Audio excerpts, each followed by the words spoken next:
Voltamos então com o Fluminense em debate dessa segunda-feira, 8 de agosto de 2011. Vamos falar agora, Peter, do caso Fred. Primeiramente, dando uma percepção minha sobre o assunto, porque eu vi muitas pessoas abordando essa questão do Fred e misturando todas as nuances envolvidas nisso. Ou seja, misturando a questão do comportamento do Fred com a questão do comportamento da torcida organizada, com a questão do comportamento da imprensa e ainda com relação à questão institucional, ou seja, como o clube trata a questão.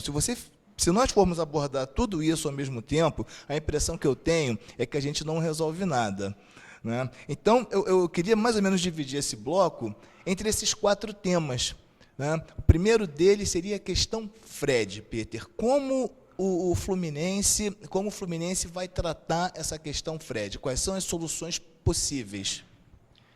Bom, a solução Fred, ela basicamente passa pelo retorno e reintegração dele na volta da seleção brasileira. Não existe outra opção no momento. Ele tem um contrato com o clube, esse contrato tem uma cláusula penal, estipula um valor. Se existir algum clube que queira pagar o valor da cláusula penal e o jogador quiser sair, é uma questão legal, ele tem todo o direito. Caso contrário, a ideia é a reintegração e que o Fred volte a fazer os gols que a gente precisa e volte a liderar o grupo, como ele lidera há tanto tempo no Fluminense, sendo um jogador, na minha opinião, um cara extraordinário em termos de grupo, um cara que luta e respeita a instituição, um profissional sério e que passou por um momento agora difícil, como o Fluminense já passou em alguns momentos, e reagiu à maneira dele própria. E algumas das reações não têm a ver com o clube, outras têm a ver, e todas têm a ver com o clube. A gente se falou, teve conversando com ele, mostrando a ele o que o clube pensava, e entendo que na volta da seleção ele se reintegra e volta a trabalhar com os outros jogadores. Vieira, a relação custo-benefício do Fred, como é que você vê essa questão? E também com relação, desculpa, eu ia falar dos hábitos extra-campo do Fred. O quanto isso influencia no desempenho dele dentro de campo e na própria relação custo-benefício. Você só quer que eu fale do Fred em si, né? Nada mais envolvendo essa questão por enquanto. Eu acho que a relação custo-benefício do Fred valeu por 4 meses, que foi em 2009, quando o Fluminense estava vivendo um momento muito ruim no Campeonato Brasileiro. O Fred, junto com o Cuca, né, que criou o time de guerreiros, foi peça-chave naquele ataque e fez toda a diferença para o time do Fluminense, que salvou o Fluminense do rebaixamento, e todos nós sabemos a história.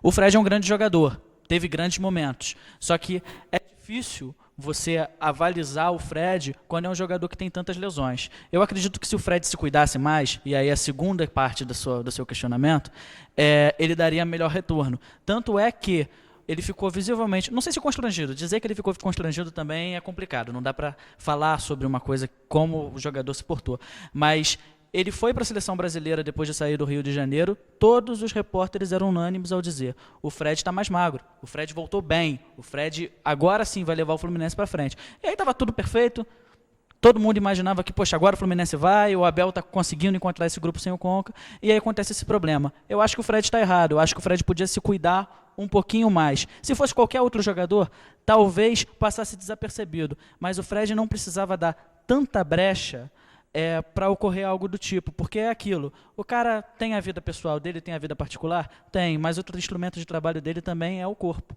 Então ele tem que saber cuidar desse corpo, até porque o Fred é a principal referência desse time. Então eu acho que o Fred está errado.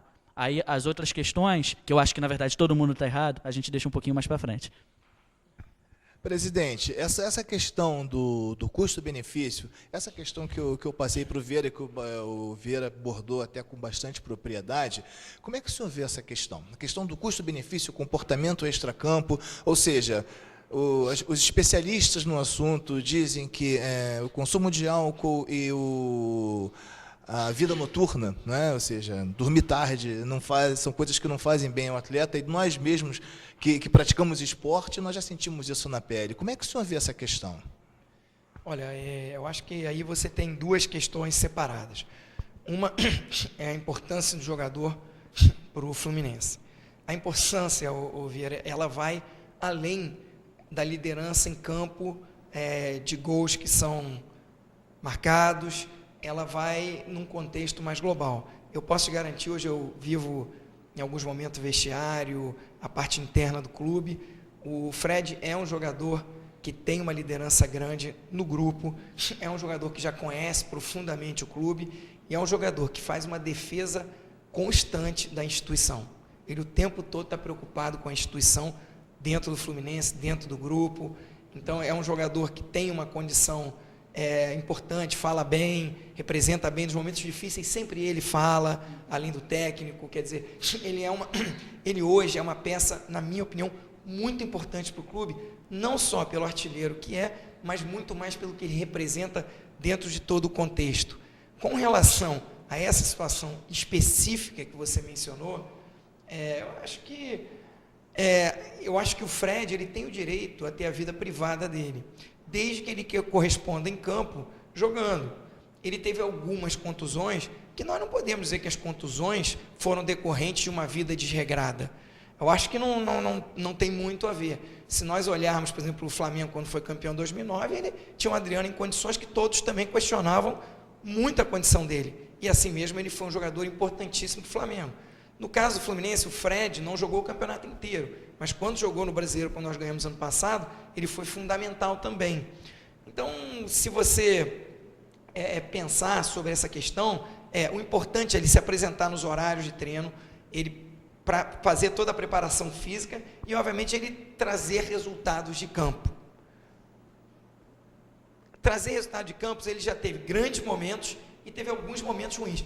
Que jogador, até jogador que quer casar, tem filhos, não sai de casa, tem grandes momentos e às vezes tem momentos de dificuldade. Então eu não consigo fazer um paralelo exato de que realmente seria uma vida desregrada. Eu não posso falar sobre isso, acho que não é bem o caso e acho que o jogador tem muito a dar para o clube. Acho que foi um momento de recuperação dele, ele estava caminhando bem no clube, estava voltando à seleção brasileira de novo, e foi uma situação que eu fiquei muito chateado. É uma situação que eu fiquei chateado pelo fato como ele ocorreu. Primeiro, posso falar sobre isso também, já direto? Claro, pode sim. Primeiro, pela maneira de como a situação ocorreu em relação à torcida. Eu acho que a torcida organizada, ela é importante para o clube, ela nos momentos difíceis, a torcida organizada acompanha o time, grita forte na arquibancada, luta, nos momentos difíceis ela está sempre com o clube, né? Então ela tem um valor de marketing importante, mas ela não tem o direito de ultrapassar a fronteira da vida privada, por exemplo, de um atleta, de um dirigente.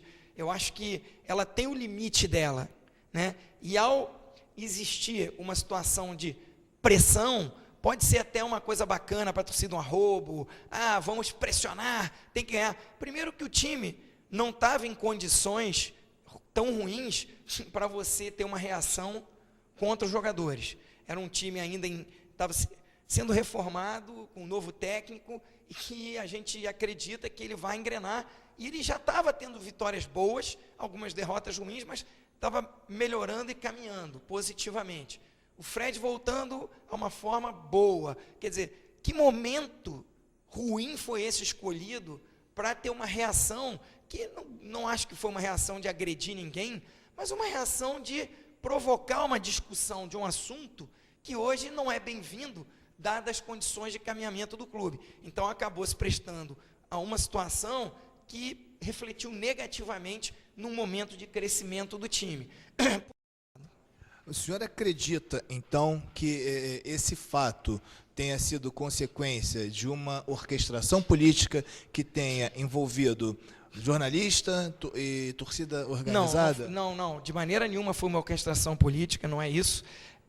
Foi um fato que ele foi aumentado em relação ao que existe. Na verdade, existem essas situações corriqueiramente, só que a maneira como ela foi tratada nesse momento acabou ganhando um contorno muito maior do que deveria, e obviamente que isso traz um prejuízo à estabilidade do time do Fluminense nesse momento no meio do Campeonato Brasileiro.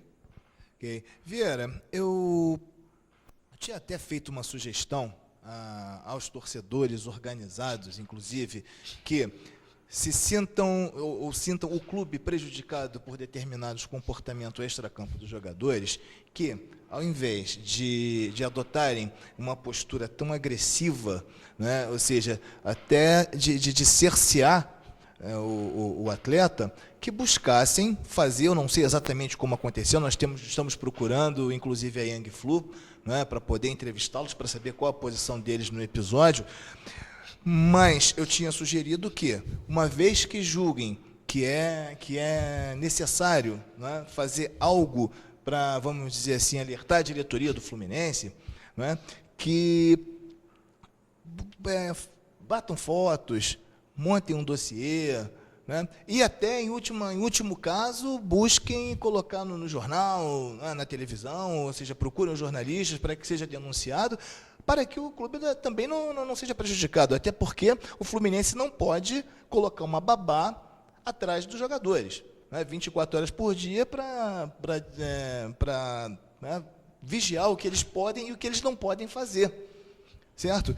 Então, eu acho que esse seria, talvez, um caminho para a torcida organizada para não adotar um comportamento que possa ser até criminalizado e prejudicial à própria imagem institucional da torcida. O que você acha? Qual a tua posição em relação a isso, Vieira? Acho que a sua sugestão é boa. Não sei se não é de tamanha aplicabilidade assim, porque você querer instruir uma massa é complicado, porque sempre vai ter alguém que vai passar um pouquinho do limite e aí você já perdeu o foco, já perdeu o assunto. Mas em relação a essa questão, então, eu quero dizer que eu estou de inteiro acordo com o presidente. Eu acho que tá errado o torcedor. O jornalista faz uma linha nada pessoal, nenhum problema com a pessoa em si, nem com o veículo, mas é uma linha de reportagem que não me aproxima muito, porque eu acho que sai um pouco de jornalismo esportivo e vira um pouco de jornalismo fofoca. Não gosto. E é estranho, e abre até precedente para o Fred falar o que ele falou na coletiva, que havia uma perseguição, quando normalmente esse tipo de matéria sai sempre no mesmo veículo. Então, é aquilo. É estranho, porque sempre sai só naquele veículo. Ponto. Em relação a torcedor, lugar de torcedor é na arquibancada, quando não na arquibancada, Laranjeiras está aberta, ele pode ir, então também é lugar dele em Laranjeiras. Perseguir jogador, para mim, é falta de ter o que fazer. E fora isso, quando você decide perseguir, você não está tendo atitude de torcedor. Já saiu muito tempo da esfera do que é torcedor e passou a ter uma atitude até criminalizada, como você falou. Então, eu sou completamente contrário também a essa postura da torcida. Só para complementar quanto ao Fred, também é bom também que a gente não passe tanta mão na cabeça do Fred, na minha opinião, é claro, porque também é estranho, isso aí também é pertinente, que o Fred, no dia que teria ocorrido o incidente, que foi na madrugada de terça para quarta, no dia seguinte eu estava nas Laranjeiras, fazendo aquela cobertura tradicional do Twitter, que vocês estão cansados de já acompanhar lá no treinamento do Fluminense, e o Fred brincava, treinava normalmente e era um dos caras mais felizes dentro de campo. Eu, particularmente, até comentei isso, gente, o Fred tá bem. Aí, quando sai a notícia, no dia seguinte, todo mundo pega desprevenido que o Fred ele não ia participar da partida, me causou estranheza, porque o Fred só se sentiu também acuado e só foi atrás da polícia para poder prestar o depoimento depois que saiu a matéria. Antes ele não tinha se sentido perseguido. Então, isso me causa estranheza. Mas eu volto a falar, estão errados, na minha opinião, Fred, jornalistas, torcedores. Isso aí, claro, volto a dizer novamente, é minha opinião, gente, nada pessoal. Eu só acho que, com relação aos jornalistas, né, a gente tem que tomar só o cuidado, tá, de não transformar a questão política também numa censura com relação à imprensa. Né, porque se de um lado o cidadão, né, o jornalista, ele tem uma postura ostensivamente contra a diretoria do clube, a gente não pode, de repente, também transformar tudo que ele fala, ou seja, censurar o próprio trabalho dele em função disso.